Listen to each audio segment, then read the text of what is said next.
Hey, what up, what up? What up, what up? Uh, uh,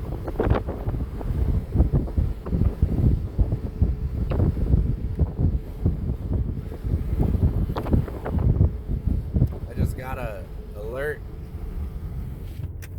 on my phone, and it was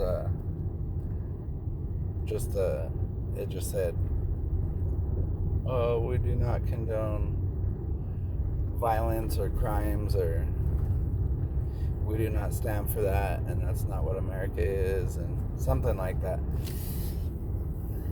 And I've been thinking about the last, like since yesterday, I started thinking about, fuck, I guess we could say dabbling in the last, like, probably 30 years of my life since I started paying attention, or was taught to pay attention when I was really young.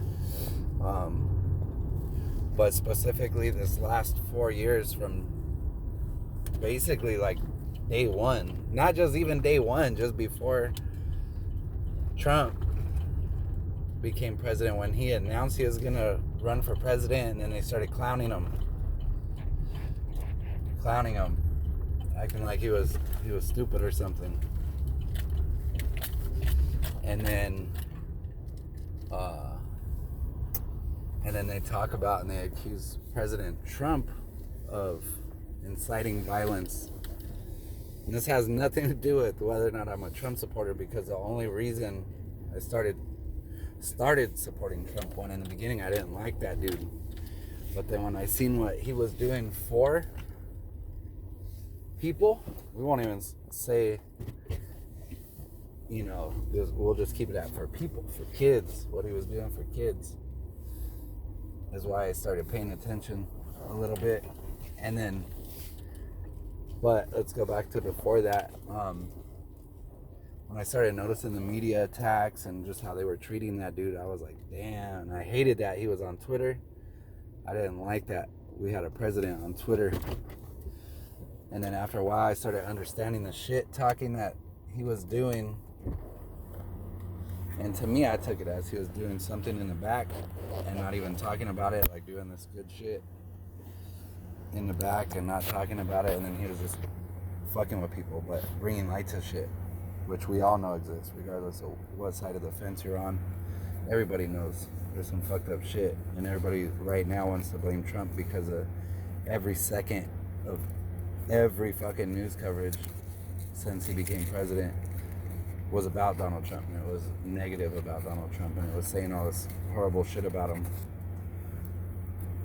So normal people that just work and come home and try to slip something in once in a while, a couple days, like, I don't even get to visit my daughter that much that doesn't live here, because I'm always doing something, because any work on cars or the house, I do it myself, because I don't see the point in spending the money on fixing, paying somebody else 10 times as much to fix something. Plus, I can't afford it. If I had to pay for everything that happened with the cars, there's no way we'd be able to own cars. And but it just trips me out that they legitimately try to sell to the American people that Trump's the problem, that he's the problem, when he's been in office 4 years. Like, we haven't had problems before 4 years, and it's not evident that anybody, and what kind of was, I guess, a good that would come out of how they've treated not just Trump, but people, and like the censorship and the shit they've been doing and the shit they've been talking, how they've treated people, is that it reined in the largest amount of unity. The news will sit there all day talking about how divided the country is and this and that. Yeah, we might be divided on who we want to be president, but one thing is for sure, we all notice what's going on. And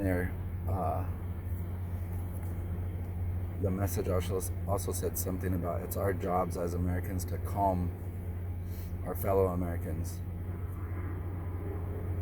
so we don't get angry, while the media, that's all they do. It's like it's a constant thing that they do. And it just trips me out that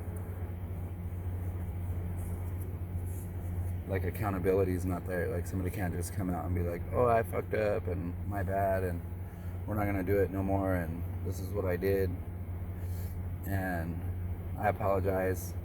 I got greedy, or oh, I was getting blackmailed, or whatever the reason was why people decided to just completely fucking shift evil. You know, I'm not, there's no fucking way in the world, dude, I would hate on somebody like Trump. Even if I don't like Trump or shit he does or says, the fact that he straight fucking tore down everything everybody hated about this country, he tore it down. Nobody else did. He tore down everything everybody hates about this company. I mean, about this country, which I guess is a company, but this country. He tore it down. Like, he brought it all out into the open, and just, it sparked the biggest, largest amount of unity between soldiers, between people who would never have ever met or even talked to each other. And it just sparked the largest, probably the largest number ever recorded in history of the amount of citizens of a nation that are paying attention now to what our political figures are doing and what they're going to do. So I just hope the right calls are made, and I hope everybody acts like they're supposed to do and they do what they're supposed to do. And I hope that people stop getting persecuted for doing shit they don't know any better about, or the right thing. So that's it. So hope everybody's doing well. Hope everybody's having great days. I hope nobody's stressed out right now. If you're stressed out, just don't pay attention to whatever's bothering you, and you'll be good. Because if you just go outside and like live life, everybody's cool. Like, there ain't none of that going on. I live in a extreme melting pot of what should be complete enemy to each other all day, every day. I work with them, live with them, they work with and live with me, and we're not fighting, we're talking shit. But the one thing we all have in common now is everybody sees the truth. People that would have never bought the truth before, never, because they were just so blinded and so naive to truths, now they know 100%. So it's a trip. It just trips me out, but I'm glad to be here for these days, 100%. And that's it. So hope everybody has a good day. I'm gonna go try to finish this motherfucking tile right now because I've been fucking with it for a long time. But alright, peace out. Have a good day. Do something positive.